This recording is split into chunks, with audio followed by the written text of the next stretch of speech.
À l'écoute de la Voix de Sion, l'émission de l'OSM. Chers amis, chers auditeurs, bonjour.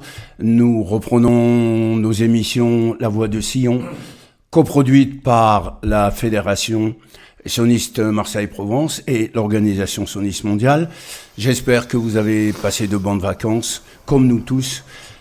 Et donc, j'ai avec moi notre ami Moshe Cohen, qui est délégué de l'Organisation sioniste en France. Aujourd'hui, nous avons plusieurs sujets. D'abord, l'actualité en Israël, quasiment immédiate, par notre ami Moshe Cohen. Et puis, nous allons parler des votes au Congrès sioniste mondial. Nous en parlerons, on vous expliquera un peu comment ça s'est passé pour les communautés juives de France et à Marseille en particulier.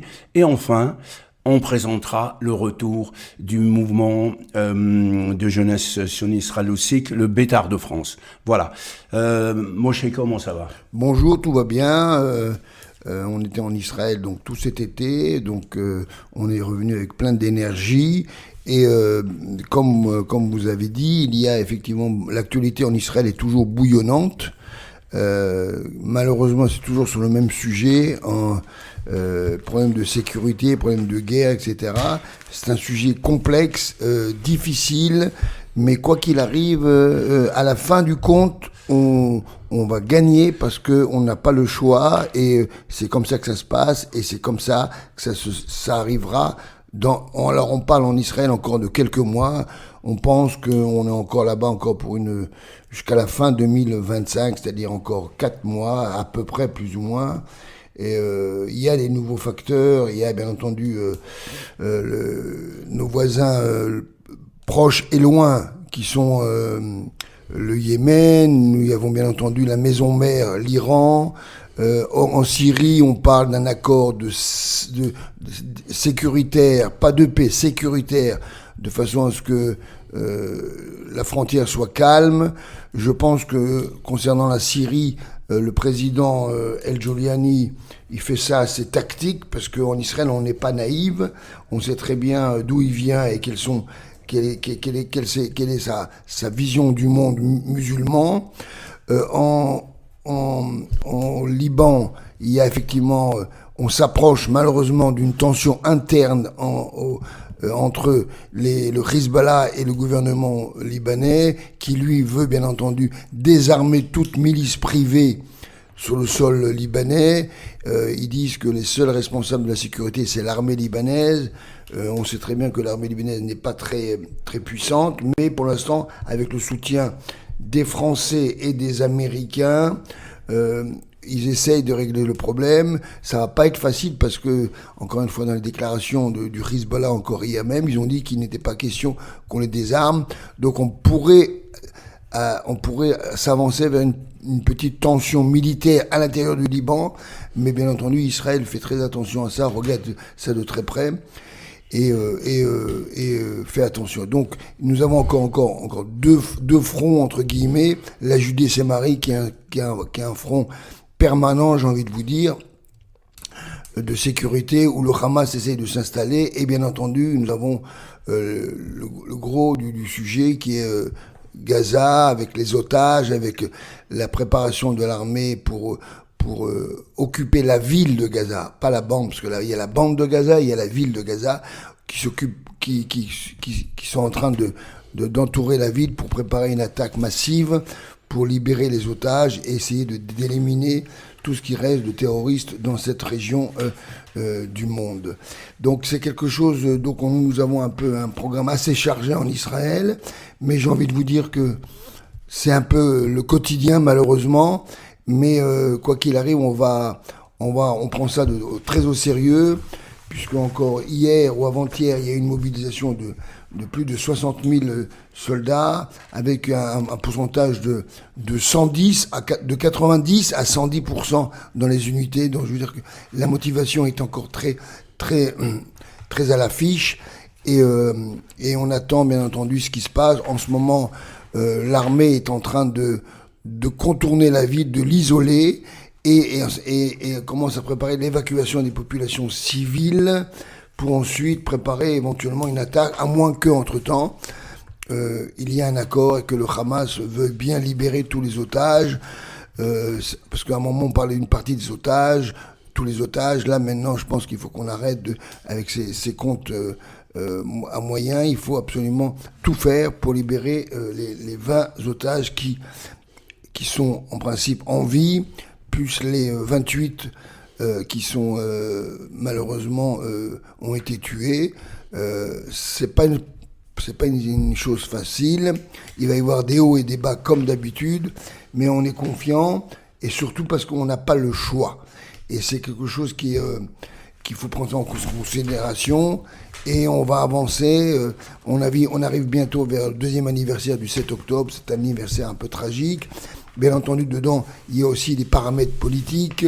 Il y a l'opposition, des groupes opposés au gouvernement qui font tout, qui mélangent tout pour faire tomber le gouvernement, à juste titre ou à pas juste titre.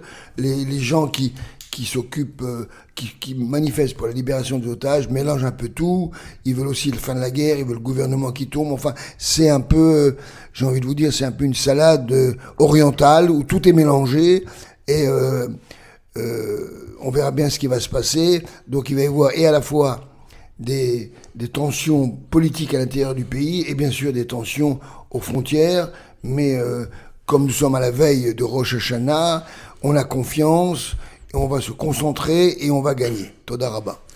Je voudrais rappeler aussi, concernant ce sujet, que malgré la guerre, malgré ses difficultés, l'État d'Israël demeure, et l'économie israélienne demeure très résiliente, c'est-à-dire qu'on travaille, on fait les Melouim, on revient à nouveau travailler, etc. Et malgré toutes ces difficultés, c'est une économie qui fonctionne non seulement à l'intérieur, avec un taux de croissance qui ferait rêver les économies européennes qui critiquent beaucoup l'État d'Israël, et également à l'exportation, également qui ferait rêver les économies européennes qui critiquent l'État d'Israël.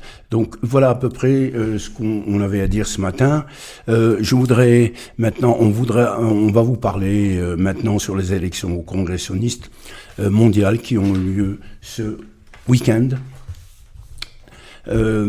Donc je rappelle quelques éléments de compréhension de ce vote-là. Vous savez que le Congrès sioniste mondial représente pratiquement le parlement du peuple juif en Golan. Et ça touche l'ensemble de la communauté mondiale, pays par pays. Et ce week-end-là, donc, a eu lieu le vote des délégués, de l'envoi des délégués de France pour représenter les Juifs, la voix des Juifs de France en Israël. Ça a été un petit peu compliqué. Ça a été un petit peu compliqué dû d'abord à la guerre en Israël, également à la période de vacances en France. Voilà, et on va vous donner les chiffres et on fera peut-être un petit commentaire avec notre ami Moshe Cohen. Moshe, tu peux nous donner les chiffres ? Écoutez, les élections, le dernier pays qui a voté en retard pour des problèmes administratifs et techniques, c'était la France. La France a voté par Internet dimanche dernier, donc dimanche, lundi et mardi, donc c'était il y a encore 2 jours. Et avec ça, on clôture toute la campagne électorale à travers le monde. Je rappelle que le Congrès sioniste, c'est une représentation de 500 représentants sionistes au Parlement, l'équivalent de l'Assemblée nationale du peuple juif. Un tiers est représenté par tous les députés sionistes de la Knesset. Un tiers représente le judaïsme américain, et un tiers, ce qui vaut à peu près 175 députés entre guillemets ou représentants, c'est un peu tout le monde entier, et la France représente 21 représentants à ce congrès. Les élections ont eu lieu. Jusqu'à maintenant, il y avait plus ou moins un équilibre, et là il y a eu ce qu'on appelle un changement, puisque les résultats sont les suivants. sur 21 députés, vous avez 11 représentants, du parti orthodoxe Chasse, c'est-à-dire les religieux qu'on considère pas vraiment sionistes, mais disons qu'ils sont asionistes, ils sont un peu neutres. Quoique en Israël, ils sont en train de se battre pour que les jeunes n'aillent pas à l'armée. Donc c'est quelque chose un peu de difficile à entendre aujourd'hui. Donc le Chasse a 11 représentants. Le bloc de gauche, c'est-à-dire Meretz, Masorati et Libéral, ont 8 mandats. C'est-à-dire tout le bloc de gauche laïque. Là, on arrive à 19. Et il reste que 2 mandats. Alors, un mandat, c'est pour le parti Mizrahi, les partis religieux sionistes, et un mandat, c'est pour le Likoud. Donc, on arrive à 21 mandats. Ce qui est important de savoir, c'est jusqu'à maintenant, en fin de compte, jusqu'à ce dernier congrès, les conditions étaient différentes. C'était le Likoud avait 11, Mizrahi avait 3, Avoda avait 3, Meretz en avait 2, enfin, etc., etc. Je veux dire que maintenant, c'est vraiment un changement. La fédération sioniste va être dorénavant, en fin de compte, à partir du 30 octobre, puisque c'est la date du congrès, du 39e congrès sioniste en Israël. La fédération sioniste de France a changé complètement, à être majoritaire par des gens qui ne sont pas sionistes officiellement, et par la gauche qui est de temps en temps, des fois, presque un peu institutionnel ou anti-valeur nationale. Donc ceci dit, c'est-à-dire qu'on a un nouveau défi. Comment cette fédération va se comporter face à la communauté qui est dans sa majorité sioniste, pro-israélienne, qui s'attache à toutes les valeurs nationales qu'il y a ce pays. C'est un grand défi. C'est à quelque chose qu'on doit faire attention pour essayer de les aider à rester dans le sentier ou dans le chemin qui est le chemin bleu et blanc, c'est-à-dire le chemin sioniste. Je ne sais pas si ça va se faire d'une manière facile ou bien avec des quelques accrochages entre guillemets. Quoi qu'il arrive, on respecte le sujet de la fédération, on respecte les résultats démocratiques qui ont eu lieu, et c'est à cette fédération de prouver à toute la communauté juive qu'elle est attachée aux valeurs d'Israël et aux valeurs du sionisme. Oui, Moshe, c'est bien analysé. Je voudrais rappeler ce que Moshe a dit en quelques secondes, c'est que ces résultats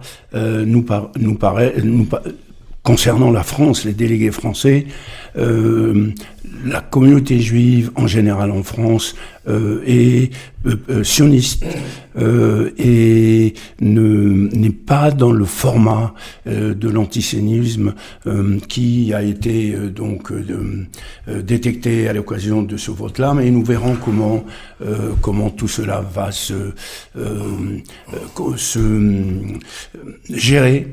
Voilà le mot, se gérer dans les mois qui viennent, et comment la résilience des communautés juives, à la fois en Angola mais en Israël, vont travailler. Et je reste très confiant sur le futur et l'avenir, notamment nos relations avec l'État d'Israël et le soutien à un gouvernement démocratiquement élu en pleine guerre aujourd'hui. Mais je vais juste un peu rectifier ce que tu viens de dire, David. Ce ne sont pas des antisionistes officiellement.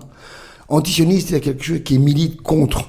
Officiellement, le parti Chasse, il n'est ni sioniste ni antisioniste. Alors on va dire asioniste. Asioniste, effectivement. Voilà. Merci de rectifier. Asioniste, c'est-à-dire que c'est pas leur priorité.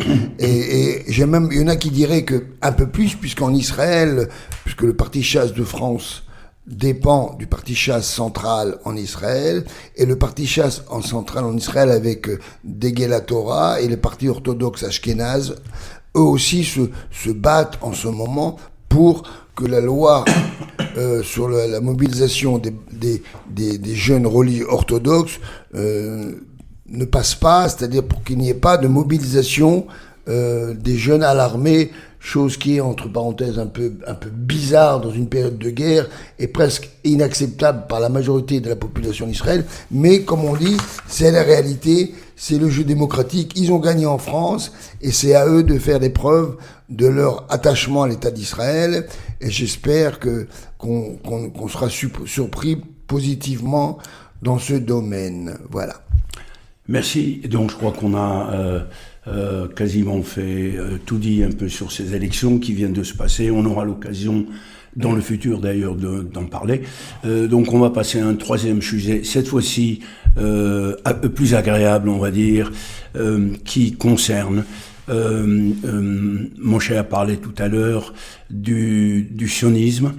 C'est le retour du Bétar, qui est un mouvement, le Bétar de France, qui est un mouvement sioniste, chaloutzik, et qui vient enfin rejoindre et compléter la strate, la panoplie des mouvements qui sont en France et à Marseille, comme le Bnei Akiva, comme le Dror Abonim, comme les éclaireurs israélites de France, comme le DEJ, et voilà. Et donc le Bétar vient compléter cette panoplie des mouvements de toute tendance en France.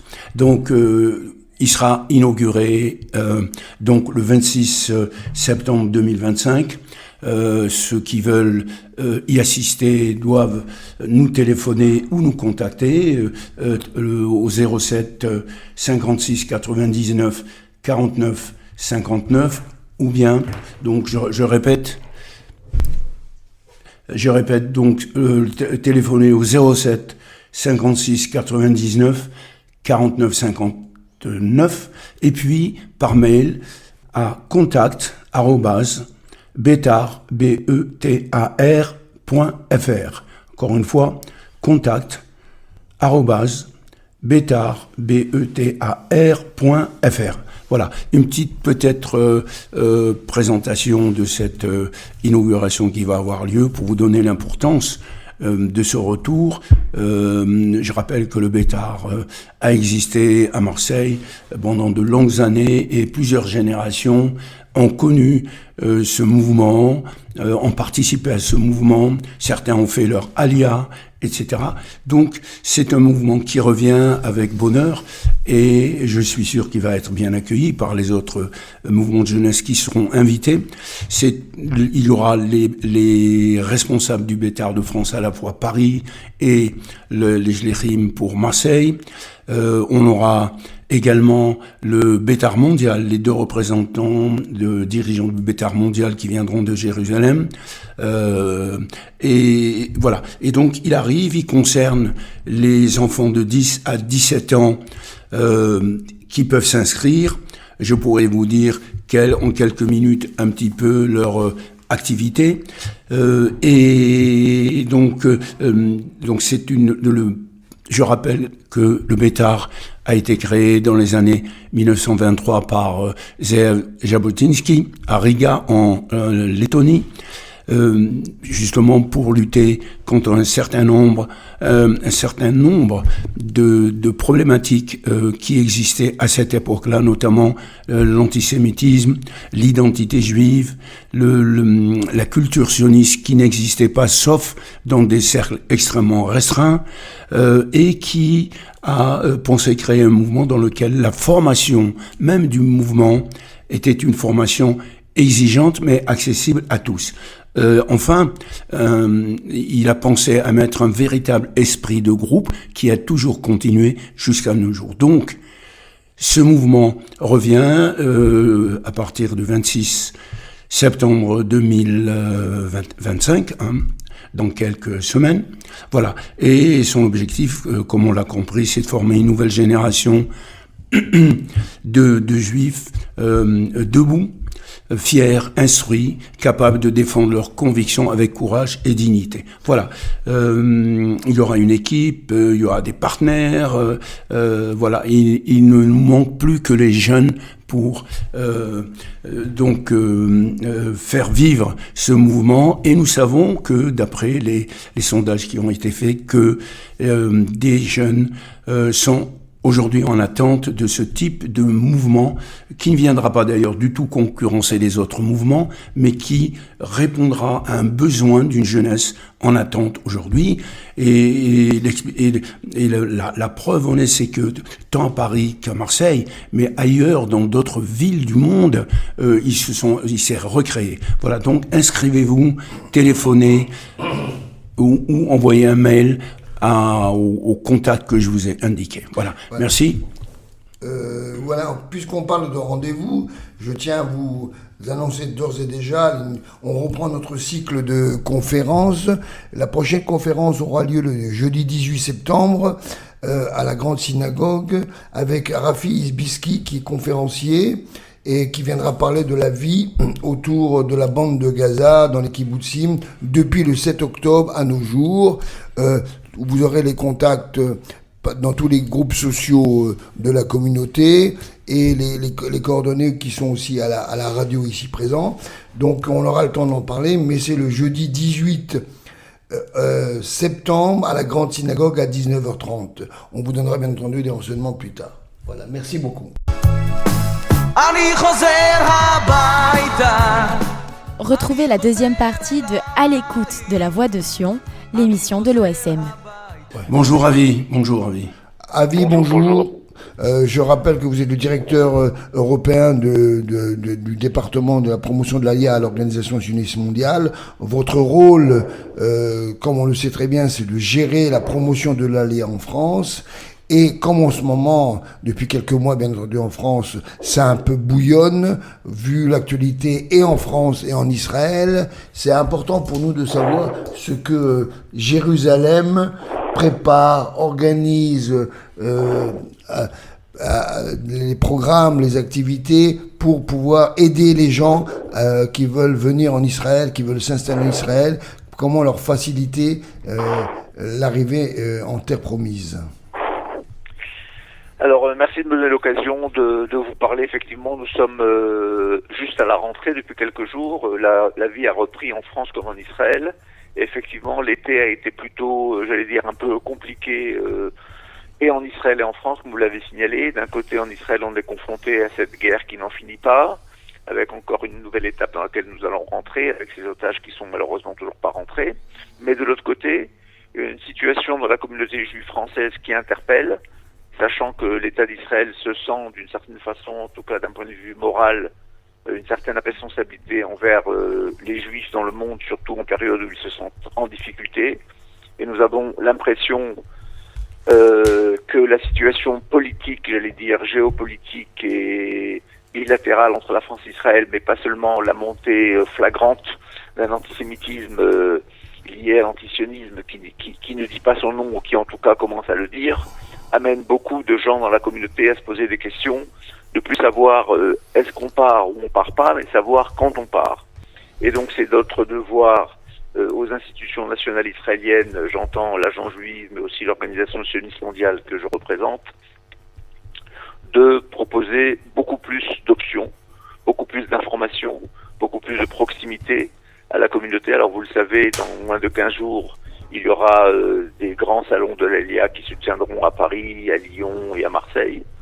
On nous a dit oui, peut-être quelques jours avant les fêtes, mais nous avons répondu que face à l'urgence et face aux demandes croissantes que nous rencontrons, il fallait être à l'écoute et en proximité de la communauté. Nous, de notre point de vue, nous avons déjà envoyé pour cette même semaine, j'allais dire, un ambassadeur, entre guillemets, qui va tourner dans les communautés du sud de la France, à Nice, à Cannes, Marseille, qui va passer un Shabbat dans la communauté pour partager son expérience, partager sa vie de francophone qui a fait son alia en Israël. Je crois que les gens ont besoin de s'identifier, d'entendre des gens qui ont fait eux-mêmes, qui ont passé cette étape, qui ont franchi le pas. On sait que c'est quelque chose qui n'est pas simple, surtout en période d'incertitude. Et je crois que c'est important de conforter, et en dehors des grandes théories, d'amener, j'allais dire au sens pratique, des francophones israéliens, qui ont un vécu personnel, qui évidemment ne représente pas tout le monde, mais qui permet aux gens probablement de se projeter. Et je crois que ça c'est très important. En parallèle, on essaie de donner des outils concrets, des outils, comme on l'a dit, au niveau des salons de l'ALIA, mais au niveau des Ulpanim. Sur la ville de Marseille, nous en avons, je crois, plus d'une dizaine, peut-être une quinzaine, et nous sommes prêts à en développer, là encore une fois, comme outil pratique qui permet aux gens de concrètement de faire quelque chose en se disant, voilà, je commence à apprendre l'hébreu, ça veut dire j'essaye de m'imaginer dans quelques mois, dans quelques semaines, peut-être l'été prochain, plus facilement vivre en Israël. Nous avons eu déjà, il faut le dire, une aliyah importante en 2025, 2 fois plus importante qu'en 2024, qui était elle-même déjà 2 fois plus importante qu'en 2023. Donc on est là sur, j'allais dire, sur une courbe qui nous interpelle et qui nous oblige à nous positionner de façon beaucoup plus concrète. Et évidemment, on est à l'écoute des demandes. Évidemment, nous n'avons pas toutes les réponses. Ça serait trop facile de dire que l'Organisation sioniste mondiale ou les institutions israéliennes peuvent malheureusement pas influencer sur le marché de, par exemple, du logement, qui est un marché totalement libre. Mais il y a aujourd'hui de plus en plus de gens qui ont compris que la destination en Israël n'est pas forcément Tel Aviv ou Jérusalem, ou même Netanya. Il y a aujourd'hui d'autres options. On peut vivre sa vie pleinement de juif, j'allais dire, dans tous les sens du terme, au niveau professionnel, au niveau identitaire, au niveau religieux, au niveau culturel, dans d'autres villes. Et nous voyons aujourd'hui énormément de francophones choisir d'autres villes, peut-être plus périphériques, mais sachant que le système, le réseau israélien est aujourd'hui énormément développé. Se trouver à une demi-heure ou 3/4 de Tel Aviv, c'est quelque chose qui est tout à fait jouable et qui est tout à fait abordable et qui permet à beaucoup de gens qui avaient cette hésitation, il faut le dire aussi parfois pour des raisons financières, et on peut le comprendre, même s'il y a aujourd'hui des aides de l'État qui sont plus conséquentes qu'elles n'étaient avant, par exemple une aide au logement pour les personnes qui acceptent de vivre en dehors des grandes villes, ne serait-ce que la ville d'Ashdod par exemple, qui n'est pas une ville éloignée du centre, permettra de recevoir une aide au logement très conséquente, en dehors de toutes les aides que l'État donne. Donc voilà, donc le ministre, son directeur de cabinet seront en France dans une dizaine de jours, encore une fois pour essayer d'être au plus proche, pour essayer d'écouter, pour essayer de comprendre. Beaucoup de choses ont été faites ces dernières années, il faut le savoir, c'est pas pour rien que l'ALIA a augmenté. L'ALIA a aussi augmenté parce que les gens sentent qu'il y a en Israël une écoute, le monde associatif, le monde de groupes par exemple, les accompagnements, pas seulement, j'allais dire, au sens direct du terme, mais même des accompagnements financiers qui sont donnés aujourd'hui par plusieurs organismes, et je ne les citerai pas tous, mais ils sont aujourd'hui connus de la communauté, qui permettent d'aborder et d'appréhender cette décision lourde, importante, difficile, il faut le dire, qu'on ne doit pas prendre à la légère, mais avec, j'allais dire, plus de souplesse, avec plus de soutien. Voilà un petit peu mon message de rentrée. Nous avons des relais aujourd'hui à travers la France. Nous avons notre bureau à Marseille avec Monsieur Moshe Cohen que tout le monde connaît, mais à Paris, à Lyon, dans le sud de la France, de plus en plus de relais qui sont là pour contacter les gens, les rencontrer individuellement et écouter leurs difficultés et essayer d'apporter un maximum de solutions. Et là, je parle de choses concrètes et pas seulement de théorie sioniste, j'allais dire. Merci David. Et David, justement, moi, effectivement, j'ai fait une réunion la semaine dernière avec des familles et ils m'ont parlé bien sûr de leurs enfants et de l'intention de leurs enfants d'aller étudier en Israël. Et donc, je leur ai parlé vaguement des prochains tests psychométriques. Est-ce que vous pouvez nous en dire un peu plus aujourd'hui ? Alors, je dois, Moshe, merci de nous donner l'occasion d'en parler. Pour la première fois, en 2025, à Marseille, se sont déroulés en français les tests psychométriques pour l'admission aux universités israéliennes. Nous avons eu un groupe d'une bonne trentaine de personnes, ce qui est énorme et ce qui est une grande première à Marseille. Ça s'est tenu à l'école Yavneh, avec des élèves en provenance, j'allais dire, de toutes les écoles juives de Marseille, même certaines en dehors de la ville. Donc il y a en Israël certaines conditions d'admission qui sont différentes de la France. Et comme quand je parlais d'éléments concrets et pratiques que nous mettons en place pour aller à l'écoute de la communauté, je parle par exemple du test psychométrique que nous allons relancer dès le mois d'octobre par une tournée dans les écoles juives en France et en particulier dans la région sud à Marseille. Et nous savons que ça a eu un écho important parce qu'au-delà du psychométrique, nous présentons les options d'études en Israël, les options de vie, C'est vrai, il faut le dire, que plus on part jeune, et plus c'est facile, parce qu'on a moins de choses qu'on laisse derrière soi. Une carrière professionnelle, une famille, des habitudes, toutes sortes de choses. Et je crois que les jeunes qui sont motivés, j'allais dire, un petit peu par ce qu'ils voient dans la contribution de cette jeunesse israélienne qui se donne corps et âme à l'armée, à Tzahal, depuis bientôt 2 ans. Je crois qu'une partie des jeunes de la communauté arrivent à s'identifier, arrivent peut-être à se projeter et veulent envisager un avenir en Israël à travers des études, à travers un service militaire, à travers une vie civile.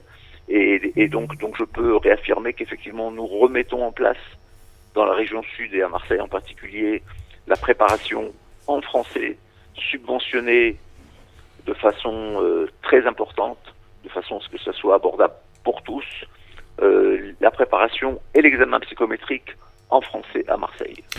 Donc, si je comprends, on en reparlera plus concrètement dès le mois prochain, dès octobre, après les fêtes, je suppose. Dès après les fêtes, tout à fait, laissons les écoles se mettre en place, la vie reprendre son cours.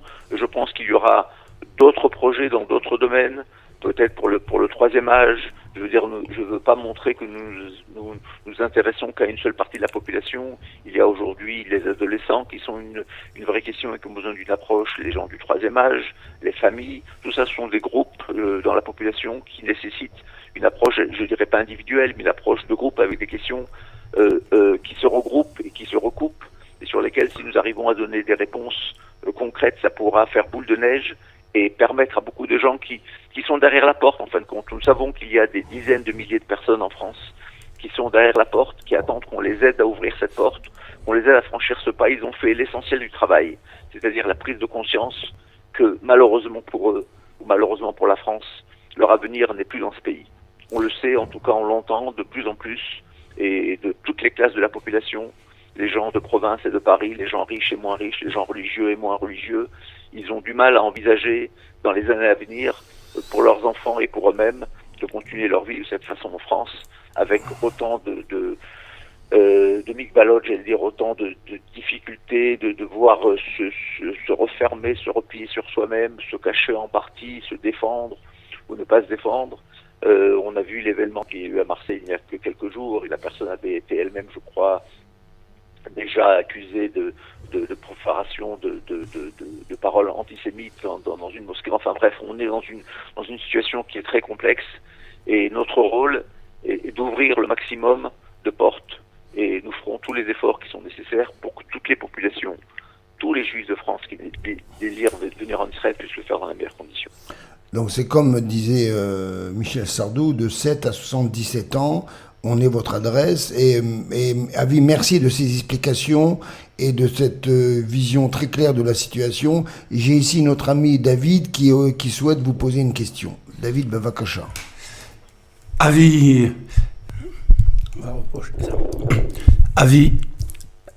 donc, David, Fédération sioniste, vous avez parlé effectivement de l'antisémitisme mondial d'ailleurs, mais en France, il est particulièrement très dur et il vient à la fois des partis de gauche, des partis islamiques, etc. Donc, et la communauté juive est extrêmement inquiète et tout le monde donc se pose cette question de faire son alia. La question que je voudrais vous poser, qui a une connotation générale, on va dire. Vous savez qu'il y a eu le vote ce week-end au Congrès sioniste mondial, qui pourrait, d'après les derniers résultats, amener donc une majorité différente.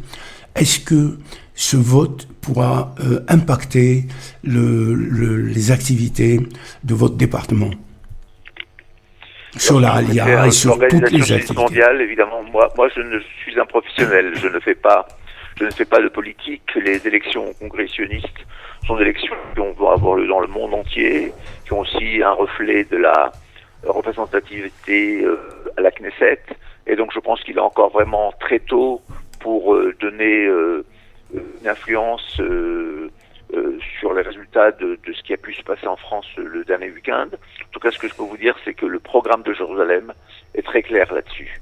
Les activités du mouvement sioniste, les activités de l'organisation sioniste mondiale sont par définition des activités de promotion du sionisme, sont des activités d'une approche d'Israël la plus large possible au sein des communautés. Ça ne se fait pas seulement à travers des activités de promotion de l'Alia, choses sur lesquelles moi je suis responsable. Ça peut se faire à travers la diffusion de l'hébreu, à travers l'éducation juive, à travers les activités des mouvements de jeunesse, à travers la lutte contre l'antisémitisme, à travers énormément de domaines qui sont des domaines que l'Organisation sioniste mondiale a pris à partie en se disant que ça fait partie des éléments de lutte et de combat que les communautés juives dans le monde doivent avoir. Évidemment, l'activité la plus en pointe, c'est finalement l'activité de promotion de l'Alia, puisque c'est l'aboutissement de toute activité, aux yeux en tout cas du mouvement sioniste, c'est l'aboutissement de toutes les activités qui puissent avoir, que ce soit même la vie religieuse, n'est pas une fin en soi, mais et la vie religieuse dit 3 fois par jour, nous tournons nos yeux vers Sion et vers Jérusalem, dans un seul but, dans un but d'y retourner, même si encore une fois chacun le fait à son rythme, chacun le fait, et donc moi je ne suis pas inquiet de quoi que ce soit au niveau des résultats des élections, ça ne m'impacte pas, ce sont des implications un petit peu politiques, que ce soit plus de religieux, moins de religieux, plus de gauche, plus de droite. Ce qui est important, c'est que le message fondamental sioniste reste le même. Et en aucun cas, il n'y aura de changement dans l'optique générale de l'Organisation sioniste mondiale, qui est avant tout qu'Israël est le foyer national du peuple juif et que nous devons tendre à court, à moyen et à long terme que le peuple juif revienne sur sa terre. Et toutes les actions sont bonnes, sont importantes au niveau culturel, au niveau de la jeunesse, au niveau de la lutte contre l'antisémitisme, au niveau de l'apprentissage de l'hébreu, au niveau de toutes ces actions qui peuvent exister et nous mettrons les moyens qu'il faut pour que la communauté se sente le plus proche d'Israël et que finalement, par aboutissement, elle arrive à comprendre, j'allais dire par un slogan qui paraît aujourd'hui peut-être simple, mais qui va revenir, que la seule solution à long terme pour une vie normalisée pour le peuple juif, c'est le retour en Eretz Israël. Avi, merci. Merci de nous réconforter dans dans les activités qui vont être maintenues, peut-être même accélérées concernant les communautés juives de France et notamment du Sud, un peu inquiète. Une dernière question d'ordre pratique.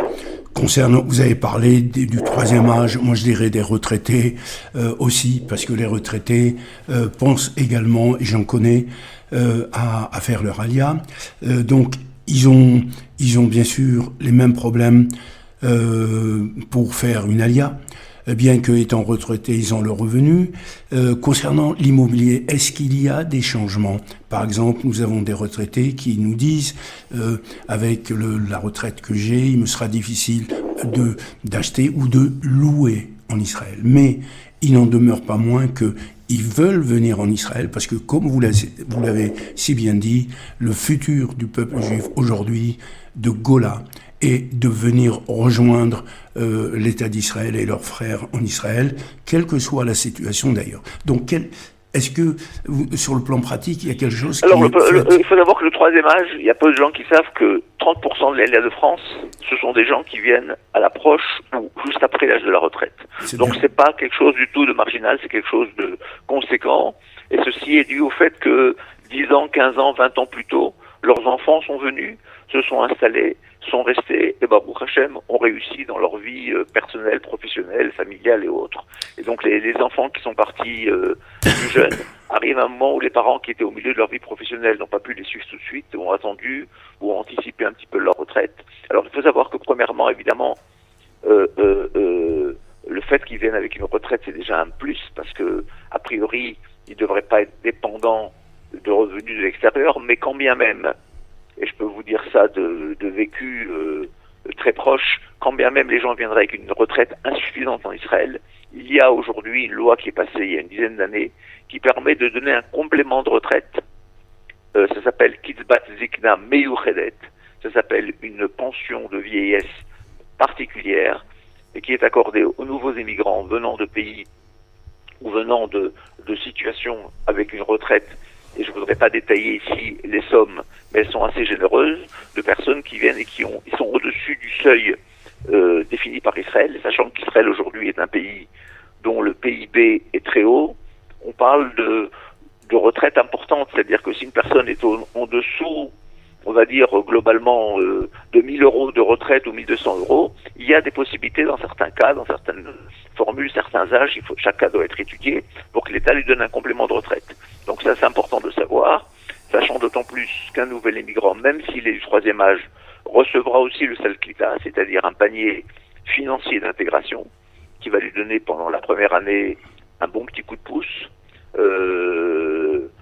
financier, c'est pas quelque chose à négliger, plus pas mal, énormément, j'allais dire, de réduction.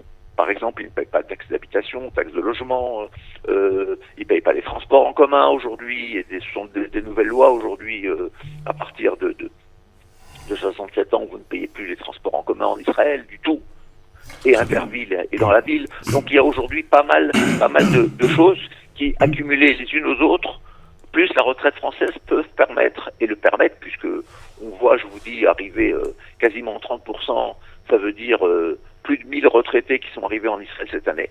Donc c'est pas un petit chiffre, ça prouve que ces gens sont arrivés à retrouver leur repérage.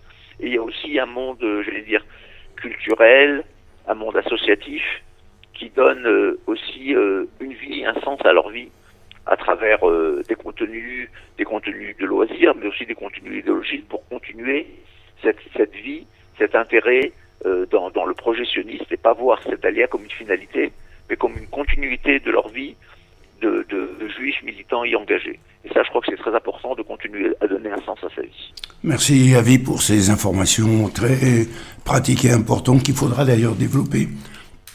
Excusez-moi, quand les délégués de l'Organisation sioniste mondiale sont là, le département des activités, peut-être voire même s'adresser directement à la fraction de retraités et de jeunes retraités qui viendront en Israël, d'autant plus que j'ajoute que les retraités ont cet avantage, c'est qu'ils ont des revenus quels qu'ils soient, ils sont des consommateurs, c'est-à-dire que ils ne viennent pas pour épargner, ils viennent pour dépenser leur argent puisqu'ils sont à la retraite. Merci, il y avait vraiment très intéressante cette information que vous nous donnez, qu'il faut développer. Quand vous arriverez dans notre région, je vous dis même spécifiquement à des retraités que j'entends me dire « je voudrais partir, mais etc. etc. » Merci Avi, Kol HaKavod pour tout. Kol tout. Mais alors, merci Avi, merci pour toutes ces informations qui sont très importantes, qui sont pour nous des outils. Nous allons commencer l'année avec des bons éléments, que ce soit dans les réunions, dans les synagogues, dans les communautés, dans les Chugei Bayit, ou même des rendez-vous à 4 et 6 yeux. Je pense qu'on est bien parti, et j'espère qu'on va pouvoir amplifier notre travail. On va commencer, bien entendu, le 15 septembre au Salon de l'Alia à Marseille, où il y aura tous les stands appropriés à l'Alia, de façon à pouvoir répondre à toutes les questions. Merci beaucoup, Avi. Je vous souhaite un Shabbat Shalom du Grand Sud de Marseille, et on se voit très bientôt. Toda Rabba. Au revoir. Chers amis, nous avons terminé notre émission pour ce jeudi. Nous vous donnons rendez-vous à la semaine prochaine, même heure, et nous vous souhaitons Shabbat Shalom.